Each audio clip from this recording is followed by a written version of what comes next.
नोरमा group, जो सोचता है वो करता है। आपके अपने सपनों का आशियाना। रखा आप किरा बैठ जाए। आपका भाषण समाप्त हुआ। धन्यवाद। धन्यवाद। श्री संजय कुमार झा।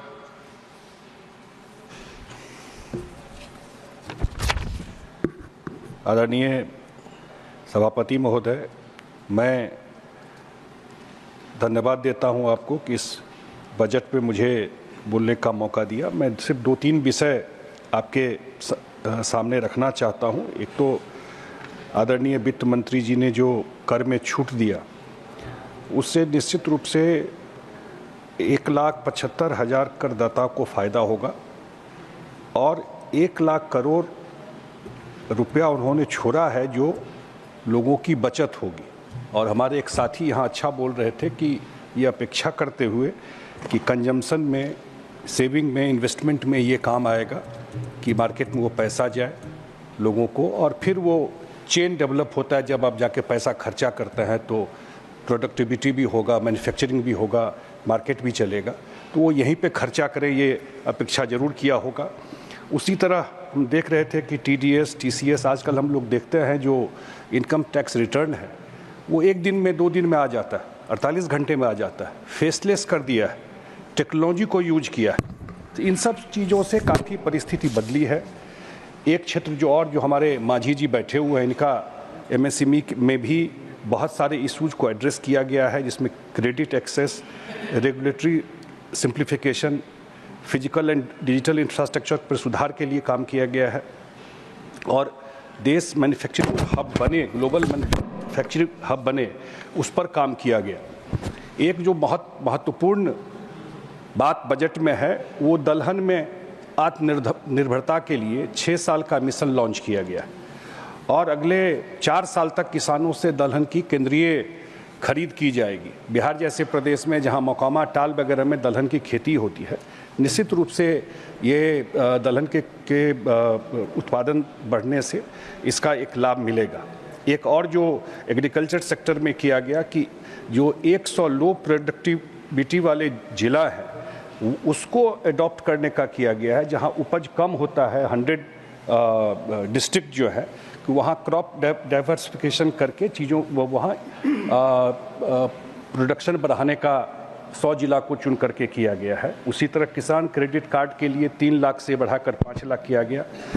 PM स्वनिधि योजना का नवीकरण, जिसमें कि स्ट्रीट वेंडर्स को 30,000 की सीमा से UPI लिंक्ड क्रेडिट कार्ड और बैंक लोन मिलेगा। जो जिग वर्कर्स हैं, जो ऊबर, ओला, जोमेटो इस सब में काम करते हैं, उनके लिए उनको आयुष्मान, करीब 1 करोड़ उनकी संख्या है, आयुष्मान भारत के तहत और हेल्थ इंश्योरेंस के तहत अन्य सामाजिक सुरक्षा योजनाओं का लाभ मिले, इसका इस बजट में किया गया है। हम लोग देखते हैं कि अभी कोरोना हुआ या यूक्रेन में वॉर हुआ तो कितने सारे स्टूडेंट मेडिकल का वहाँ पढ़ने गए हुए थे। इतना डिमांड है तो वो अगले 1 साल में 10,000 और अगले 5 साल में 75,000 मेडिकल स्टूडेंट की सीटों को बढ़ाने का इस बजट में आया है। उसी तरह जो अर्बन इंफ्रास्ट्रक्चर के लिए जो चैलेंजेज हैं उसके लिए स्पेशल फंड दिया गया है कि जो अर्बन, इस बार तो दिल्ली के चुनाव में हम लोग देख रहे थे किस तरह दिल्ली के कॉलोनियों में रोड, पानी का हाल था, तो उसके लिए जो पूरा देश के लिए दिया गया है। उसी तरह न्यूक्लियर एनर्जी के लिए मुझे लगता है कि सरकार ने 20,000 करोड़ का बजट दिया है। एक बात मैं ये जो जनरल चीज़ें जो बजट में हाईलाइट करने वाली थी, और हम धन्यवाद देना चाहते हैं कि जिस तरह हमारे साथी बता रहे थे कांग्रेस के भी कि बिहार के साथ हिस्टोरिकली निगलेक्ट बिहार को किया गया। जब झारखंड भी अध्यक्ष महोदय बिहार के साथ था तो फ्रेट इक्वलाइजेशन था, सारा मिनरल्स झारखंड का पूरे देश में जाता था, लेकिन उसका कोई भी एडवांटेज बिहार को नहीं मिला। और हमेशा बिहार का डिमांड रहा, सही बात है, विशेष राज्य का दर्जा का, लेकिन फाइनेंस कमीशन ने ये बात ख़त्म कर दी और हम लोगों की पार्टी और हम लोगों के नेता नीतीश कुमार ने कहा कि भाई नहीं, अगर विशेष राज्य का दर्जा मिलता है तो बिहार को विशेष पैकेज मिले। और हम धन्यवाद देना चाहते हैं आदरणीय प्रधानमंत्री नरेंद्र मोदी जी को कि पिछले बजट में भी बिहार के फ्लड को उन्होंने एड्रेस किया। कभी एड्रेस नहीं हुआ, कोसी का फ्लड आता रहा। हम लोग जिस एरिया से आते हैं अध्यक्ष महोदय, मिथिला एरिया है, वो हर एक साल फ्लड देखते रहे।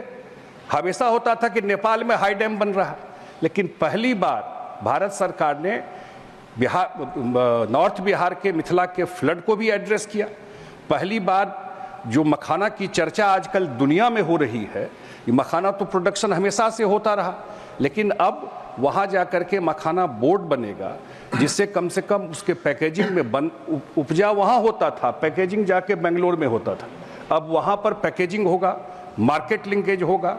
दरभंगा में एयरपोर्ट है तो वहाँ से पूर्णिया में भी शुरू होने वाला एयरपोर्ट, तो उससे उसका कार्गो वहाँ से जाने का वो होगा, वहाँ की इकोनॉमी में वहाँ लोगों के पॉकेट में पैसा जाएगा।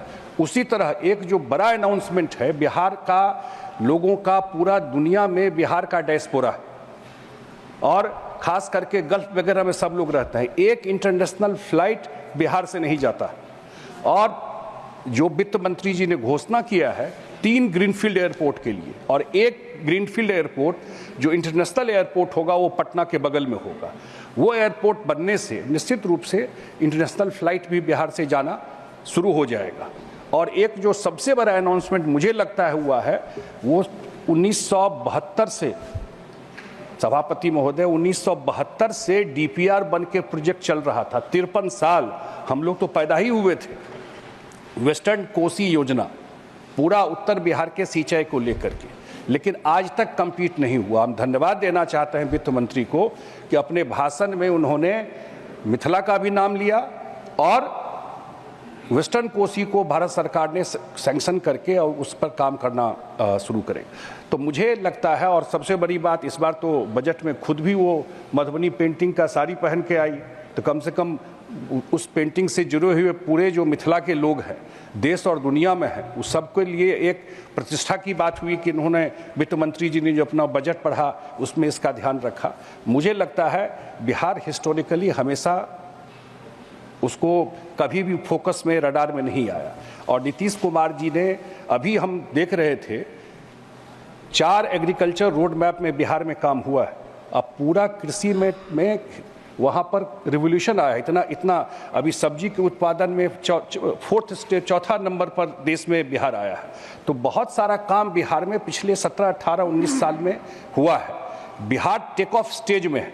जो डेटा यहाँ पढ़ा जा रहा था वो सही है कि ये प्रॉब्लम है, लेकिन ये इतना जो इनहेरिट किए हम लोग कांग्रेस और आरजेडी से, ये भी ध्यान रखना चाहिए कि हम लोग शुरू कहाँ से किए थे, हम लोगों को क्या मिला था बिहार में जब हम लोग सरकार में आए, और कहाँ से कहाँ हम लोग ट्रैवल किए।